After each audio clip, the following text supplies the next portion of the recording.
more aware of our triggers, our emotions, and our thoughts, and where do they stem from, it really allows us to show up better in the world. Hello, beautifuls. My name is Giselle, co-host of the Strong Sunflowers podcast and founder of the Create app. And today we're going to talk about 8 simple steps to master your emotions. If that's something that you're interested in, make sure you subscribe. May is mental health awareness. And this month I'm creating content all about mental health and our well-being. So if that's something that you're into, subscribe. But let's get right into this video. Number 1, self-awareness. Self-awareness is so important in our emotional intelligence mastery journey. When we are more aware of our triggers, our emotions, and our thoughts, and where do they stem from, it really allows us to show up better in the world on how not only do we communicate with ourselves and feel with ourselves, but also with other people. And a lot of people that have a lot of anger or like their buttons are out for everybody to see, like their triggers, is because they haven't taken the time to work through them and really hide them from other people while they work on it themselves. And the only way that we can hide it is by working on them. You know, like those triggers of people that feel disrespected every second they get. Why do they feel disrespected? A lot of it has to do because their power was taken away when they were younger. So now they're like this macho man and they have something to prove. Knowing where your trauma stems from and being self-aware with it, like, hey, Giselle, you're acting a little crazy and you feel this way because X, Y, and Z. And then I can bring myself back to like, okay, I understand now. I think this ties really well with the next tip. Tip number 2, all about mindfulness. I feel like when I think of mindfulness, we think of like yoga practices, we think of meditation. And I personally don't think I do normal meditation, but I do try to listen to frequencies and vibrations and just instruments that get me more in my body. Especially I've been trying to get more into breath work because I'm a very shallow breather and I know that affects like tension in our body and just like releasing all of it. One of the things that I love to do, especially when I'm feeling a lot of emotions, I like love to tap right here on my chest, and that allows me to go back to my body and not everything that's happening around me, and just like deep breaths if I'm feeling overwhelmed and overstimulated, just so I don't blow up on other people, and then be able to have that self-aware moment of like, okay, why are you upset? What's pissing you off? What do you want to do in this moment? Does that make sense? It gives me like a second to like, okay, breathe, think it through. Okay, I don't have to cuss out this customer. But it's a great way to regulate my emotions. So I totally recommend this. Tip number 3, emotional labeling. I just did a video on emotional intelligence where we broke down the book Atlas of the Heart by Brene Brown. And she has this in the book, she has all these sections of like places that we go to when we're feeling hurt, when we're feeling sad, when we're feeling lonely. And she breaks it down even further into the feelings that we feel when we're in these spaces. So I took us into like that heartbrokenness, that loneliness, that depressed, that sadness, that anxiety spaces. And what do these words really mean? And I think it's really important for us to know the real definition of certain words, because sometimes we just say things that we hear, but the word doesn't really attach to the feeling that we feel. So knowing our emotional vocabulary and being able to communicate our emotions with someone else is so important. You know, when we all look at the clinical, which I love about Atlas of the Heart with Brene Brown, the book is research-based. You can really see these words and be like, oh, okay, that's not the word that is describing my emotions right now. And you can really find it because it's literally a dictionary and an atlas for emotions. So 10 out of 10 recommend the book. Tip number 4, cognitive reframing, which I think is so important. As human beings, we are programmed to always look for the wrong, the bad, the errors, the not so perfect, and usually ignore all the other good things. So everyday task, we always focus on like what's going wrong. Like, oh my gosh, this didn't happen. But that's why it's so important to be able to reframe our cognitive mind. And people always say that I'm late for everything, and I don't feel like I'm late. I reframed it to I'm always on time. I'm always on time when I'm supposed to be there. I will get there when I'm supposed to be there. And thinking like getting upset with me running a couple minutes late to work or anything like that, I think of like, man, what if I was a minute earlier and there was a car accident and I was a part of it? What if I was a minute late and there was a car accident? Things like that. Like really being comfortable with knowing that you are where you're meant to be 100% of the time. So changing that cognitive mindset, the reframe, right, of like a negative to a positive. And I try to do this all the time. Like if I'm somewhere and I can't find parking and I have to park far away, I'm like, oh my gosh, I get to get my steps in today. I didn't get to go to the gym, but I'm getting my steps. So always looking at the positive of what we encounter.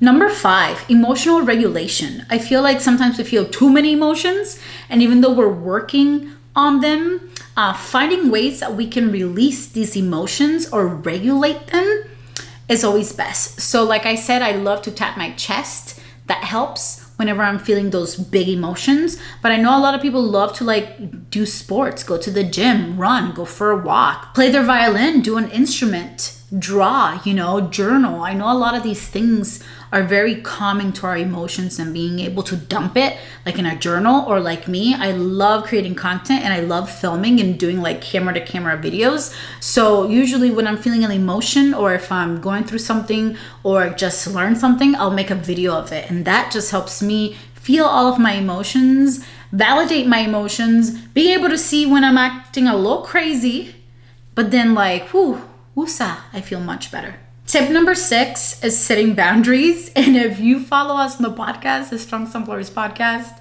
setting boundaries and saying no is tip number 2 to becoming a strong ass sunflower. Like it's so important for our well-being, especially our mental well-being, to be able to have boundaries with the people that we love, and for those boundaries to be respected, because boundaries really create a space for healthy relationships. And I just did a Mother's Day video, and I sent my mom a text, by the way, saying Happy Mother's Day. And she sent me this huge rant and just like saying like all these things about me and stop texting her and X, Y, and Z. And I was just like, every time all the things that she said was about me setting a boundary and her viewing it as disrespectful. And because I set boundaries, I don't love her and I'm a horrible daughter. Setting boundaries is hard. I know this one's a really hard one for people. And going back to being self-aware and being able emotionally to know where I am and what I'm feeling and things that I've healed through therapy.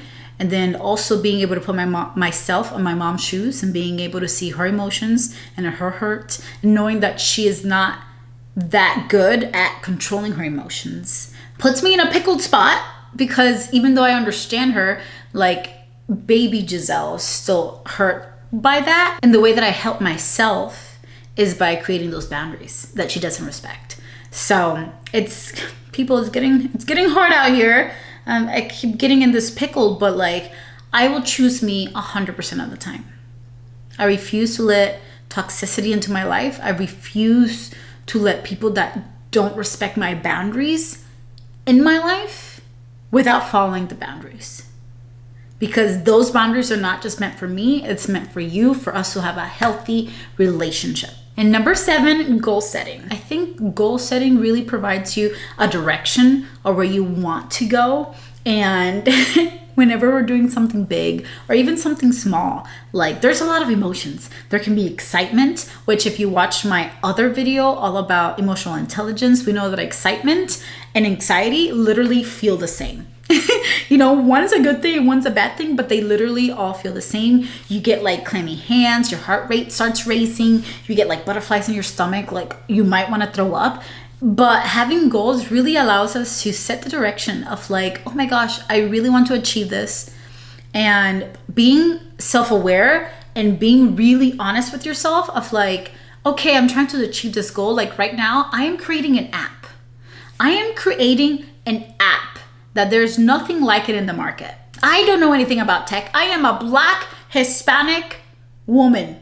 All the minorities. I don't know what I'm doing, but I'm out here. I am out here doing the fucking work. So I know this goal of mine is big. I see this as like a multi-million-dollar company, and I know it's big, and I know this is I have to like map out emotionally what this all is going to take, because it's definitely going to take some crying, some tears. I'm fighting with this app developer that I used before because I paid them $5,000 and they gave me trash work. So now I'm waiting for them to give me my money back. $5,000, right? I don't fucking have $5,000 to just be like, where the fuck is my money? It's definitely an uncomfortable space because I'm learning so much and everything's new, so I'm not good at it. I have to learn sales, I have to learn marketing, I have to learn somewhat about tech, about just like branding myself, and not only myself but the business, and how do I want to separate that, and just learning about business in general. I got my bachelor's in biology, so I don't know anything about business.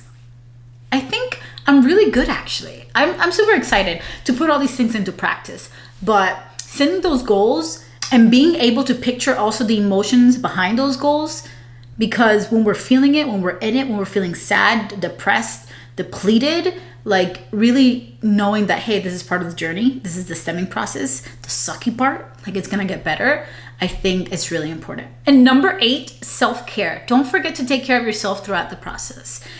Having emotions, mastering your emotions, it's a fucking roller coaster. And I don't know about you, but every time I fucking cry, I want to take a long ass nap. It's draining. It takes a lot from you to feel your emotions, whether it's a happy emotion, whether it's anger, whether it's upset, sadness, all of the above. Like, it's draining. So make sure that you're taking care of yourself. Make sure that you are feeding yourself food that's good for your body. Make sure that you're exercising and moving your body, doing yoga, doing things that like really bring you back down to earth, staying grounded, making sure that you're doing things that you love, like your hobbies. Like, I work at a restaurant, but I love creating content. I love having the podcast with Xana. I love talking to people and sharing my stories and learning. That's why this is G is for growth. I love reading books. I love traveling. I leave to Dominican Republic next week. I am just making sure that I'm taking care of myself so I can show up with all those goals and dreams and aspirations that I have. And especially when we take care of ourselves, it's much easier to take care of our emotions. I love you guys, and I'll catch you in the next video. Ciao. Bye.